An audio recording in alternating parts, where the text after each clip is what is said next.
ಇನ್ನು ಮಂಗಳೂರಿನಲ್ಲಿ ಬಹುಕೋಟಿ ವಂಚಕನನ್ನ ಪೊಲೀಸರು ಅರೆಸ್ಟ್ ಮಾಡಿದ್ದಾರೆ.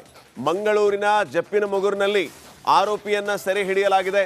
ನಟೋರಿಯಸ್ ವಂಚಕ ರೋಹನ್ ಸಲ್ಡಾನಾ ಅಂಧರಾಗಿರುವಂಥದ್ದು. ಎಸಿಪಿ ರವೀಶ್ ನಾಯಕ್ ನೇತೃತ್ವದಲ್ಲಿ ಕಾರ್ಯಾಚರಣೆ ನಡೆದಿದೆ. 500 ಕೋಟಿಯವರೆಗೂ ಸಾಲದ ಆಮಿಷ ಒಡ್ಡಿದ್ದಂತೆ ಈ ಆರೋಪಿ ಬಲೆಗೆ ಬಿದ್ದವರಿಂದ 50 ಲಕ್ಷದಿಂದ 4 ಕೋಟಿ ರೂಪಾಯಿ ಪಂಗನಾಮ ಹಾಕಿದ್ದಾನೆ. ಇನ್ನು ಆರೋಪಿಯ ಮನೆಯಲ್ಲಿ ಲಕ್ಷಾಂತರ ರೂಪಾಯಿ ಮೌಲ್ಯದ ಮದ್ಯದ ಬಾಟ್ಲಿಗಳನ್ನು ಕೂಡ ವಶಕ್ಕೆ ಪಡೆಯಲಾಗಿದೆ. ಯಾವ ರೀತಿ ಈತ ಕೆಲಸ ಮಾಡ್ತಾ ಇದ್ದ, ಈತ ಯಾವ ರೀತಿ ವಂಚನೆ ಮಾಡಿದ್ದ ಅನ್ನುವಂಥದ್ದೆಲ್ಲವೂ ಕೂಡ ಈಗ ಬಹಿರಂಗ ಆಗಿದೆ.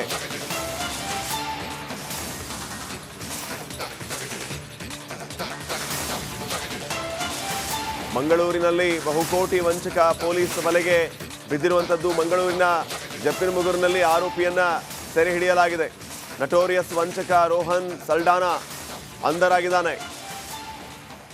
ಎಸಿಪಿ ರವೀಶ್ ನಾಯಕ್ ನೇತೃತ್ವದಲ್ಲಿ ಕಾರ್ಯಾಚರಣೆ ನಡೆದಿರುವಂತಹದ್ದು. 500 ಕೋಟಿ ರೂಪಾಯಿವರೆಗೂ ಸಾಲದ ಆಮಿಷ ಒಡ್ಡಿದ್ದ ಈ ಆರೋಪಿ.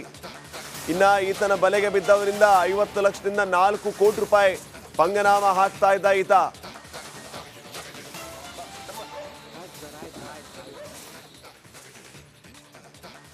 ನೋಡಿ, 3 ತಿಂಗಳ ವ್ಯವಹಾರ, ಒಂದು ಖಾತೆಯಲ್ಲಿ ಬರೋಬ್ಬರಿ 40 ಕೋಟಿ ಸಾಲ ಕೊಡಿಸುವ ಆಮಿಷ ಒಡ್ಡಿ 200 ಕೋಟಿ ರೂಪಾಯಿ ವಂಚನೆ ಮಾಡಿರುವಂತಹ ವಿಚಾರ ಗೊತ್ತಾಗ್ತಾ ಇದೆ. ದೇಶದ ಐಷಾರಾಮಿ ವ್ಯಕ್ತಿಗಳು, ಉದ್ಯಮಿಗಳೇ ಈತನ ಟಾರ್ಗೆಟ್.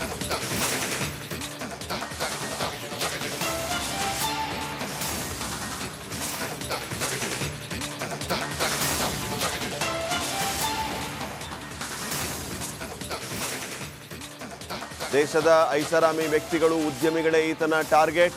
ಮಂಗಳೂರು ಪೊಲೀಸರ ಅತಿಥಿಯಾಗಿದ್ದಾನೆ ರೋಹನ್ ಸಲ್ಡಾನಾ. ಜಾಗದ ವ್ಯವಹಾರ, ಸಾಲ ನೀಡುವ ನೆಪದಲ್ಲಿ ನಂಬಿಸಿ ಮೋಸ ಮಾಡ್ತಾ ಇದ್ದ. ಜಪ್ಪಿನಮೊಗರುವಿನ ಐಷಾರಾಮಿ ಬಂಗಲೆಗೆ ಕರೆದು ವ್ಯವಹಾರ ಮಾಡ್ತಾ ಇದ್ದ. ಈತನ ಬಂಗಲೆ, ಜೀವನ ಶೈಲಿಗೆ ಉದ್ಯಮಿಗಳು ಮನಸೋಲ್ತಾ ಇದ್ರು. ಕೋಟಿ ಕೋಟಿ ಸಾಲ ಕೊಡೋದಾಗಿ ಉದ್ಯಮಿಗಳಿಗೆ ಈತ ಮೆಗಾ ವಂಚನೆಯನ್ನು ಮಾಡ್ತಾ ಇದ್ದ. 200 ಕೋಟಿವರೆಗೂ ಅಂತಂದ್ರೆ ನೀವು ಲೆಕ್ಕ ಹಾಕಿ ಯಾವ ಮಟ್ಟಿಗೆ ಈತ ಮೋಸ ಮಾಡ್ತಾ ಇದ್ದ, ಯಾವ ಮಟ್ಟಿಗೆ ಈ ಉದ್ಯಮಿಗಳು ಮೋಸ ಹೋಗ್ತಾ ಇದ್ರು ಅಂತ ಹೇಳಿ.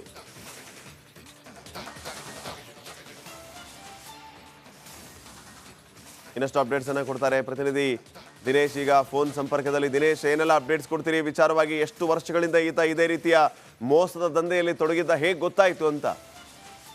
ಹೌದು ಶ್ರೀಪಾದ್ ಪಾಟೀಲ್, ಈತ ಸುಮಾರು 200 ಕೋಟಿ ಏನು ವಂಚನೆಯನ್ನು ಮಾಡಿದ. ನಿನ್ನೆ ಪೊಲೀಸರು ಈತನನ್ನ ಸೆರೆ ಹಿಡಿದಿರುವಂತದ್ದು. ಅಂದ್ರೆ ಈತನ ಮನೆ ಇರುವಂತದ್ದು ಮಂಗಳೂರಿನ ಹೊರವಲಯದ ಜಪ್ಪಿನಮೊಗರಿನ ತಂಡಂಬೈಲು ಅನ್ನುವಂತಲ್ಲಿ. ಅಲ್ಲಿ ನಿನ್ನೆ ಈತನನ್ನ ಪೊಲೀಸರು ಏನು ಸೆರೆ ಹಿಡಿದಿರುವಂತದ್ದು. ಈತನ ಹಿಸ್ಟ್ರಿ ನೋಡಿದೆ ಬಹಳಷ್ಟು ಏನು ಇದಿರುವಂತದ್ದು. ಯಾಕಂದ್ರೆ ಈತ ಸುಮಾರು 200 ಕೋಟಿಗೂ ಅಧಿಕ ವಂಚನೆ ಮಾಡ್ತಾ ಇದೆ. ಈ ವಂಚನೆ ಹೇಗೆ ಅಂದ್ರೆ, ಈತ ಸಾಲ ಕೊಡಿಸುವಂತ ಒಂದು ಏನು ಹೇಳ್ತಾ ಇದೆ ಅಂದ್ರೆ, ಜಿಲ್ಲೆಯ ಅಲ್ಲ, ಹೊರ ಜಿಲ್ಲೆ ಮತ್ತು ಹೊರ ರಾಜ್ಯದ ಉದ್ಯಮಿಗಳನ್ನು ಸಾಲ ಕೊಡಿಸ್ತೇನೆ ಅಂತ ತನ್ನ ಮನೆಗೆ ಕರೆಸಿಕೊಳ್ತಿದ್ದ. ಮನೆ ನೋಡುವಾಗ ಬಹಳಷ್ಟು ಐಷಾರಾಮಿಯಾದಂತಹ ಬಂಗಲೆ ಇದು. ಇದನ್ನು ಮನೆ ನೋಡಿದಾಗ್ಲೇ ಈತ ಸಾಲ ಕೊಡಿಸಬಹುದು ಅನ್ನುವಂತ ಒಂದು ಅವರಿಗೆ ಏನು ಆತನ ಮೇಲೆ ನಂಬಿಕೆ ಹುಟ್ಟಬಹುದು. ಅಂತಹ ಐಷಾರಾಮಿ ಮನೆ ಇರುವಂತದ್ದು.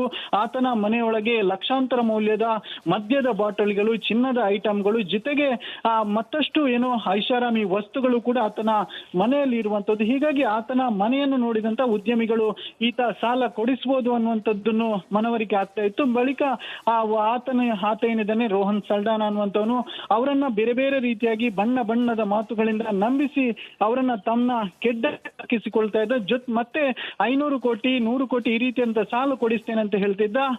ಹೇಳಿದ ಬಳಿಕ ಈತ ಆರಂಭದಲ್ಲಿ ಸ್ಟ್ಯಾಂಪ್ ವರ್ಕ್ ಅಥವಾ ಬೇರೆ ಬೇರೆ ಪೇಪರ್ ವರ್ಕ್ಗೋಸ್ಕರವಾಗಿ 100 ಕೋಟಿಗಳನ್ನ, ಅಂದ್ರೆ 100 ಕೋಟಿಗಳ ಸಾಲಕ್ಕೋಸ್ಕರವಾಗಿ ಪೇಪರ್ ವರ್ಕ್ಸ್ಗಾಗಿ 50 ಲಕ್ಷದಿಂದ ಸುಮಾರು 5 ಕೋಟಿವರೆಗೂ ಕೂಡ ಅವರಿಂದ ತೆಗೆದುಕೊಳ್ತಿದ್ದ. ಹೀಗೆ ಬಳಿಕ ತೆಗೆದುಕೊಂಡ ಬಳಿಕ ಏನಾದ್ರೂ ಒಂದು ನೆಪ ಹೇಳಿ ಅಲ್ಲಿಂದ ಜಾರಿಕೊಳ್ತಾ ಇದ್ದ. ಹೀಗೆ ಬಹಳಷ್ಟು ಉದ್ಯಮಿಗಳನ್ನು ಇದೇ ರೀತಿಯಾಗಿ ಈತ ಮಂಗ ಮಾಡ್ತಾ ಇದ್ದ. ಬೇರೆ ಬೇರೆ ಕಾರಣಗಳನ್ನು ಹೇಳ್ಕೊಂಡು, ಅಂದ್ರೆ ಆರಂಭದಲ್ಲಿ ಈತ 50ರಿಂದ ಏನು 5 ಕೋಟಿವರೆಗೂ ಕೂಡ ತೆಗೊಳ್ತಿದ್ದ. ಬಳಿಕ ಏನಾದ್ರೂ ಕಾರಣ ಹೇಳಿ ಈತ ತಪ್ಪಿಸಿಕೊಳ್ತಿದ್ದ. ಹೀಗೆ ಮಾಡ್ತಾ ಇದ್ದ. ಹೀಗೆ ಈತನ ಏನು ಕಳ್ಳ ವ್ಯವಹಾರ ಏನಿದೆ ಅದು ಸಾಕ್ತಾನೆ ಇತ್ತು.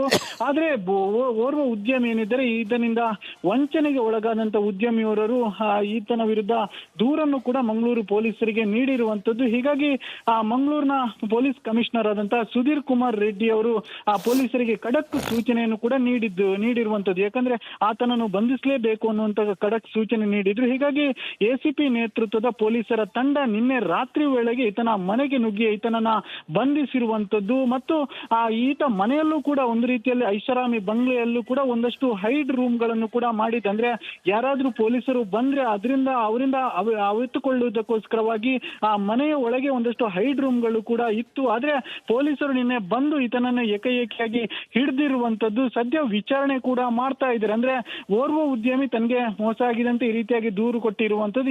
ಇನ್ಯಾರಾದ್ರೂ ಉದ್ಯಮಿಗಳು ದೂರು ಕೊಡ್ತಾರ ಅನ್ನುವಂತಹ ಒಂದು ನಿರೀಕ್ಷೆ ಕೂಡ ಇರುವಂತದ್ದು. ಅಂದ್ರೆ ಮತ್ತಷ್ಟು ಉದ್ಯಮಿಗಳು ಈತನಿಂದ ಸಾಕಷ್ಟು ಉದ್ಯಮಿಗಳು ಮೋಸ ಹೋಗಿದೆ. ಹೀಗಾಗಿ ಮತ್ತಷ್ಟು ಉದ್ಯಮಿಗಳು ದೂರು ಕೊಡುವಂತಹ ಸಾಧ್ಯತೆಗಳು ಕೂಡ ಇದೆ. ಮತ್ತು ಈತನ ಟ್ರಾನ್ಸಾಕ್ಷನ್ ಹಿಸ್ಟ್ರಿ ನೋಡಿದಾಗ ಸುಮಾರು 3 ತಿಂಗಳಲ್ಲಿ 40 ಕೋಟಿಗೂ ಅಧಿಕ ಈತನೆಲ್ಲ ಟ್ರಾನ್ಸಾಕ್ಷನ್ ಆಗಿರುವಂತದ್ದು. ಪೊಲೀಸರೇ ಈತನ ಟ್ರಾನ್ಸಾಕ್ಷನ್ ನೋಡಿ ಬೆಚ್ಚಿ ಮಾಹಿತಿ ಆಯ್ತು. ಇನ್ನ ಮಂಗಳೂರಿನಲ್ಲಿ ಬಹುಕೋಟಿ ವಂಚಕನನ್ನ ಪೊಲೀಸರು ಅರೆಸ್ಟ್ ಮಾಡಿದ್ದಾರೆ. ಮಂಗಳೂರಿನ ಜಪ್ಪಿನಮೊಗರಿನಲ್ಲಿ ಆರೋಪಿಯನ್ನ ಸೆರೆ ಹಿಡಿಯಲಾಗಿದೆ. ನಟೋರಿಯಸ್ ವಂಚಕ ರೋಹನ್ ಸಲ್ಡಾನಾ ಅಂಧರಾಗಿರುವಂತದ್ದು. ಎಸಿಪಿ ರವೀಶ್ ನಾಯಕ್ ನೇತೃತ್ವದಲ್ಲಿ ಕಾರ್ಯಾಚರಣೆ ನಡೆದಿದೆ. 500 ಕೋಟಿಯವರೆಗೂ ಸಾಲದ ಆಮಿಷ ಒಡ್ಡಿದ್ದಂತೆ ಈ ಆರೋಪಿ ಬಲೆಗೆ ಬಿದ್ದವರಿಂದ 50 ಲಕ್ಷದಿಂದ 4 ಕೋಟಿ ರೂಪಾಯಿ ಪಂಗನಾಮ ಹಾಕಿದ್ದಾನೆ.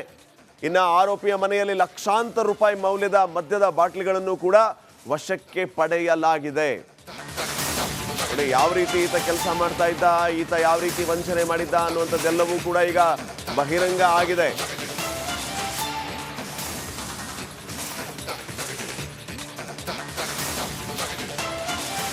ಮಂಗಳೂರಿನಲ್ಲಿ ಬಹುಕೋಟಿ ವಂಚಕ ಪೊಲೀಸ್ ಬಲೆಗೆ ಬಿದ್ದಿರುವಂಥದ್ದು. ಮಂಗಳೂರಿನ ಜಪ್ಪಿನಮೊಗರಿನಲ್ಲಿ ಆರೋಪಿಯನ್ನ ಸೆರೆ ಹಿಡಿಯಲಾಗಿದೆ.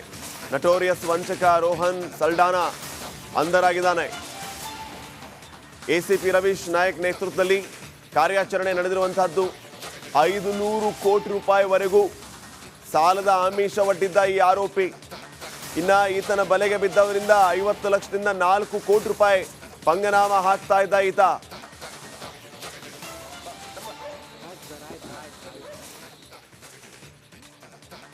ನೋಡಿ, 3 ತಿಂಗಳ ವ್ಯವಹಾರ, ಒಂದು ಖಾತೆಯಲ್ಲಿ ಬರೋಬ್ಬರಿ 40 ಕೋಟಿ ಸಾಲ ಕೊಡಿಸುವ ಆಮಿಷ ಒಡ್ಡಿ 200 ಕೋಟಿ ರೂಪಾಯಿ ವಂಚನೆ ಮಾಡಿರುವಂತಹ ವಿಚಾರ ಗೊತ್ತಾಗ್ತಾ ಇದೆ. ದೇಶದ ಐಷಾರಾಮಿ ವ್ಯಕ್ತಿಗಳು, ಉದ್ಯಮಿಗಳೇ ಈತನ ಟಾರ್ಗೆಟ್.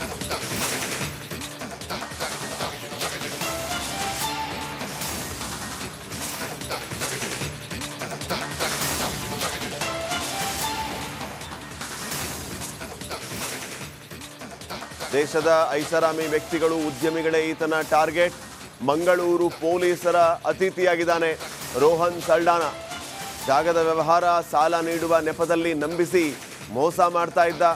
ಜಪ್ಪಿನಮೊಗರುವಿನ ಐಷಾರಾಮಿ ಬಂಗಲೆಗೆ ಕರೆದು ವ್ಯವಹಾರ ಮಾಡ್ತಾ ಇದ್ದ. ಈತನ ಬಂಗಲೆ, ಜೀವನ ಶೈಲಿಗೆ ಉದ್ಯಮಿಗಳು ಮನಸೋಲ್ತಾ ಇದ್ರು. ಕೋಟಿ ಕೋಟಿ ಸಾಲ ಕೊಡೋದಾಗಿ ಉದ್ಯಮಿಗಳಿಗೆ ಈತ ಮೆಗಾ ವಂಚನೆಯನ್ನು ಮಾಡ್ತಾ ಇದ್ದ. 200 ಕೋಟಿವರೆಗೂ ಅಂತಂದ್ರೆ ನೀವು ಲೆಕ್ಕ ಹಾಕಿ ಯಾವ ಮಟ್ಟಿಗೆ ಈತ ಮೋಸ ಮಾಡ್ತಾ ಇದ್ದ, ಯಾವ ಮಟ್ಟಿಗೆ ಈ ಉದ್ಯಮಿಗಳು ಮೋಸ ಹೋಗ್ತಾ ಇದ್ರು ಅಂತ ಹೇಳಿ.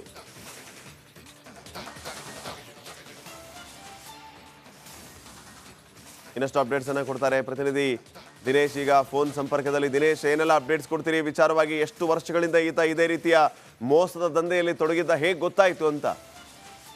ಹೌದು ಶ್ರೀಪಾದ್ ಪಾಟೀಲ್, ಈತ ಸುಮಾರು 200 ಕೋಟಿ ವಂಚನೆಯನ್ನು ಮಾಡಿದ. ನಿನ್ನೆ ಪೊಲೀಸರು ಈತನನ್ನ ಸೆರೆ ಹಿಡಿದಿರುವಂತದ್ದು. ಅಂದ್ರೆ ಈತನ ಮನೆ ಇರುವಂತದ್ದು ಮಂಗಳೂರಿನ ಹೊರವಲಯದ ಜಪ್ಪಿನಮೊಗರಿನ ತಂಡಂಬೈಲು ಅನ್ನುವಂತಲ್ಲಿ. ಅಲ್ಲಿ ನಿನ್ನೆ ಈತನನ್ನ ಪೊಲೀಸರು ಸೆರೆ ಹಿಡಿದಿರುವಂತದ್ದು. ಈತನ ಹಿಸ್ಟ್ರಿ ನೋಡಿದೆ ಬಹಳಷ್ಟು ಇದಿರುವಂತದ್ದು. ಯಾಕಂದ್ರೆ ಈತ ಸುಮಾರು 200 ಕೋಟಿಗೂ ಅಧಿಕ ವಂಚನೆ ಮಾಡ್ತಾ ಇದೆ. ಈ ವಂಚನೆ ಹೇಗೆ ಅಂದ್ರೆ, ಈತ ಸಾಲ ಕೊಡಿಸುವಂತ ಒಂದು ಹೇಳ್ತಾ ಇದೆ. ಅಂದ್ರೆ ಜಿಲ್ಲೆಯ ಅಲ್ಲ, ಹೊರ ಜಿಲ್ಲೆ ಮತ್ತು ಹೊರ ರಾಜ್ಯದ ಉದ್ಯಮಿಗಳನ್ನು ಸಾಲ ಕೊಡಿಸ್ತೇನೆ ಅಂತ ತನ್ನ ಮನೆಗೆ ಕರೆಸಿಕೊಳ್ತಿದ್ದ. ಮನೆ ನೋಡುವಾಗ ಬಹಳಷ್ಟು ಐಷಾರಾಮಿಯಾದಂತಹ ಬಂಗಲೆ ಇದು. ಇದನ್ನು ಮನೆ ನೋಡಿದಾಗ್ಲೇ ಈತ ಸಾಲ ಕೊಡಿಸಬಹುದು ಅನ್ನುವಂತ ಒಂದು ಅವರಿಗೆ ಆತನ ಮೇಲೆ ನಂಬಿಕೆ ಹುಟ್ಟಬಹುದು. ಅಂತಹ ಐಷಾರಾಮಿ ಮನೆ ಇರುವಂತದ್ದು. ಆತನ ಮನೆಯೊಳಗೆ ಲಕ್ಷಾಂತರ ಮೌಲ್ಯದ ಮದ್ಯದ ಬಾಟಲ್ಗಳು, ಚಿನ್ನದ ಐಟಮ್ಗಳು, ಜೊತೆಗೆ ಮತ್ತಷ್ಟು ಐಷಾರಾಮಿ ವಸ್ತುಗಳು ಕೂಡ ಆತನ ಮನೆಯಲ್ಲಿ ಇರುವಂತದ್ದು. ಹೀಗಾಗಿ ಆತನ ಮನೆಯನ್ನು ನೋಡಿದಂತ ಉದ್ಯಮಿಗಳು ಈತ ಸಾಲ ಕೊಡಿಸ್ಬೋದು ಅನ್ನುವಂಥದ್ದನ್ನು ಮನವರಿಕೆ ಆಗ್ತಾ ಇತ್ತು. ಬಳಿಕ ಆತ ಏನಿದ್ದಾನೆ ರೋಹನ್ ಸಲ್ಡಾನಾ ಅನ್ನುವಂಥವನು ಅವರನ್ನ ಬೇರೆ ಬೇರೆ ರೀತಿಯಾಗಿ ಬಣ್ಣದ ಮಾತುಗಳಿಂದ ನಂಬಿಸಿ ಅವರನ್ನ ತಮ್ಮ ಕೆಡ್ಡಕ್ಕಿಸಿಕೊಳ್ತಾ ಇದ್ದ. ಮತ್ತೆ 500 ಕೋಟಿ 100 ಕೋಟಿ ಈ ರೀತಿಯಂತ ಸಾಲ ಕೊಡಿಸ್ತೇನೆ ಅಂತ ಹೇಳ್ತಿದ್ದ. ಹೇಳಿದ ಬಳಿಕ ಈತ ಆರಂಭದಲ್ಲಿ ಸ್ಟ್ಯಾಂಪ್ ವರ್ಕ್ ಅಥವಾ ಬೇರೆ ಬೇರೆ ಪೇಪರ್ ವರ್ಕ್ಗೋಸ್ಕರವಾಗಿ ನೂರಾರು ಕೋಟಿಗಳ ಸಾಲಕ್ಕೋಸ್ಕರವಾಗಿ ಆ ಪೇಪರ್ ವರ್ಕ್ಸ್ಗಾಗಿ 50 ಲಕ್ಷದಿಂದ ಸುಮಾರು 5 ಕೋಟಿವರೆಗೂ ಕೂಡ ಅವರಿಂದ ತೆಗೆದುಕೊಳ್ತಿದ್ದ. ಹೀಗೆ ಆ ಬಳಿಕ ತೆಗೆದುಕೊಂಡ ಬಳಿಕ ಏನಾದ್ರೂ ಒಂದು ನೆಪ ಹೇಳಿ ಅಲ್ಲಿಂದ ಜಾರಿಕೊಳ್ತಾ ಇದ್ದ. ಹೀಗೆ ಬಹಳಷ್ಟು ಉದ್ಯಮಿಗಳನ್ನು ಇದೇ ರೀತಿಯಾಗಿ ಈತ ಮಂಗ ಮಾಡ್ತಾ ಇದ್ದ, ಬೇರೆ ಬೇರೆ ಕಾರಣಗಳನ್ನು ಹೇಳ್ಕೊಂಡು. ಅಂದ್ರೆ ಆರಂಭದಲ್ಲಿ ಈತ 50ರಿಂದ 5 ಕೋಟಿವರೆಗೂ ಕೂಡ ತೆಗೊಳ್ತಿದ್ದ. ಬಳಿಕ ಏನಾದ್ರೂ ಕಾರಣ ಹೇಳಿ ಈತ ತಪ್ಪಿಸಿಕೊಳ್ತಿದ್ದ. ಹೀಗೆ ಮಾಡ್ತಾ ಇದ್ದ. ಹೀಗೆ ಈತನ ಕಳ್ಳ ವ್ಯವಹಾರ ಏನಿದೆ ಅದು ಸಾಕ್ತಾನೆ ಇತ್ತು.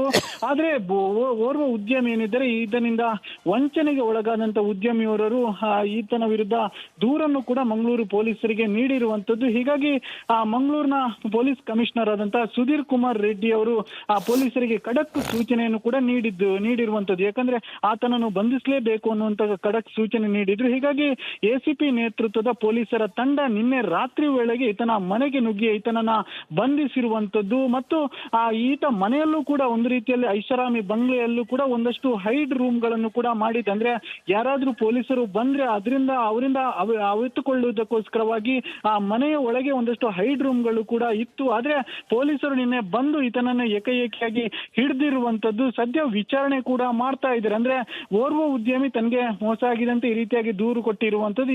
ಇನ್ಯಾರಾದ್ರೂ ಉದ್ಯಮಿಗಳು ದೂರು ಕೊಡ್ತಾರ ಅನ್ನುವಂತಹ ಒಂದು ನಿರೀಕ್ಷೆ ಕೂಡ ಇರುವಂತದ್ದು. ಅಂದ್ರೆ ಮತ್ತಷ್ಟು ಉದ್ಯಮಿಗಳು ಈತನಿಂದ ಸಾಕಷ್ಟು ಉದ್ಯಮಿಗಳು ಮೋಸ ಹೋಗಿದೆ. ಹೀಗಾಗಿ ಮತ್ತಷ್ಟು ಉದ್ಯಮಿಗಳು ದೂರು ಕೊಡುವಂತಹ ಸಾಧ್ಯತೆಗಳು ಕೂಡ ಇದೆ. ಮತ್ತು ಈತನ ಟ್ರಾನ್ಸಾಕ್ಷನ್ ಹಿಸ್ಟ್ರಿ ನೋಡಿದಾಗ ಸುಮಾರು 3 ತಿಂಗಳಲ್ಲಿ 40 ಕೋಟಿಗೂ ಅಧಿಕ ಈತನೆಲ್ಲ ಟ್ರಾನ್ಸಾಕ್ಷನ್ ಆಗಿರುವಂತದ್ದು. ಪೊಲೀಸರೇ ಈತನ ಟ್ರಾನ್ಸಾಕ್ಷನ್ ನೋಡಿ ಬೆಚ್ಚಿ ಬಿದ್ದಿರುವಂತದ್ದು. ಸದ್ಯ ಪೊಲೀಸರು ಈತನನ್ನ